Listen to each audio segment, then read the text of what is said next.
তো বৈষম্য তো মরার পরেও শহীদরা পাচ্ছে। তার নামে বিভিন্ন ফলক নির্মাণ বলেন, রাস্তাঘাটের নাম বলেন, সব কিছু করে ফেলেছে। কিন্তু যারা এখন পর্যন্ত জানে না তারা কি শহীদ না? তারা অবশ্যই শহীদ। শহীদ সকলেই শহীদ, সবারই সমান মর্যাদা। তো তাদের কবরটাও আমরা সংরক্ষণ করতে পারতেছি না। আর ওদিকে অন্যান্য কাজ হয়ে যাচ্ছে। যা হচ্ছে আপনার ধানমন্ডিতে মিছিলে ছিল তার ভাগ্নিকে নিয়ে, তো তাকে গুলি করা হয়। গুলি করা হলে সে দৌড় দেয়, ভাগ্নিকে নিয়ে কোলে করে নিয়ে দৌড় দেয়।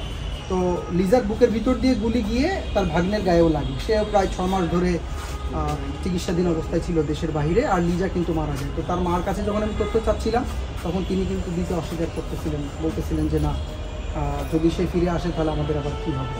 তো এই আতঙ্কের জন্য অনেক সময় না অনেক আপনার তথ্যের গ্যাপ সৃষ্টি হয়েছে। শহীদ কালাম 19 জুলাই গুলিবিদ্ধ হয়, শহীদ হয়, মিরপুরে 10 নম্বর শহীদ হন এবং ওনাকে 20 জুলাই এই জান্নাতুল মাওয়া কবরস্থানে দাফন করা হয়। আর হচ্ছে ওই শহীদ কালামের পরিবারও এখানে আছে, ওনার মেয়েরা আছে, চাঁদে ওনার মেয়ে। তো চা বিক্রি করতেন, আমরা ওখানে দিনমজুর লিখে রেখেছি।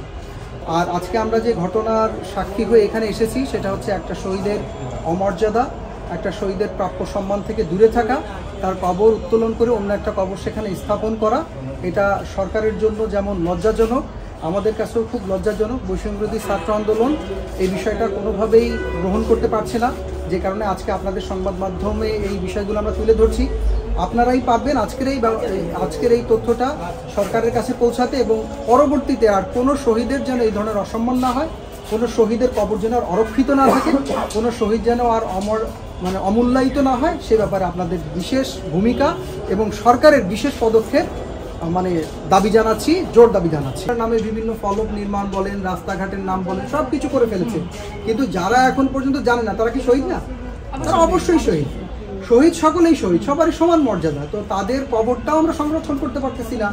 আর ওদিকে অন্যান্য কাজ হয়ে যাচ্ছে। তো বৈষম্য তো মরার পরেও শহীদরা পাচ্ছে। আমি চাই, বা আমরা চাই, বৈষম্যবিরোধী ছাত্র আন্দোলন সহ সকল শহীদ পরিবারের পক্ষ থেকে আমরা চাই যে তারা যেন এই বিষয়ে ক্ষমা প্রার্থী হয় এবং সকল শহীদ পরিবারকে এই বিষয়টা সুনিশ্চিত করে যে ভবিষ্যতে আর এই ধরনের কোনো শহীদের মান মর্যাদা নষ্ট হবে না এবং এগুলো নিয়ে কোনো সমস্যা তৈরি হবে না। কবরের দায়িত্বে যারা আছেন তারাই যে এখানে দোষী তা কিন্তু না। এখানে আমাদের সরকারের অনেক বড় গাফিলতি আছে। এই জন্য বলবো, কেননা কবর সংরক্ষণ এবং বাধাই কার্যক্রম হবে এটা আরও 1 বছর আগে থেকে বলা হচ্ছে।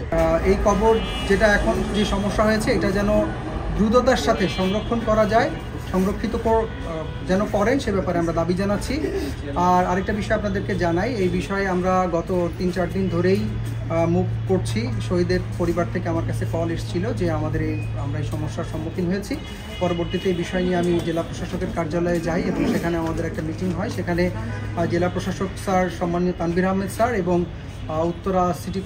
উত্তর নর্থ সিটি কর্পোরেশনের সিও আসাদ স্যার একটা সিদ্ধান্ত দেন যে আমরা এটা নিয়ে যথাযথ পদক্ষেপ নিব এবং ওনারা গুরুত্বের সাথে বিষয়টা দেখেছেন, কিন্তু সেটা কতটুকু সাকসেস হবে সেটা এখনও বলা যাচ্ছে না। জি, এই কবরটার বিষয়ে তারা একটা সিদ্ধান্ত দিয়েছেন যে তারা একটা কমিটি গঠন করে এটা কিভাবে সমাধান করা যায় করবেন এবং তারা গুরুত্বের সাথে বিষয়টা নিয়েছেন এবং দুঃখ প্রকাশ করেছেন। কিন্তু শুধু এখানে এই দুঃখ প্রকাশ আর গুরুত্বের সাথে নেওয়াতে আমরা আসলে সন্তুষ্ট নই, শহীদ পরিবার সন্তুষ্ট নই।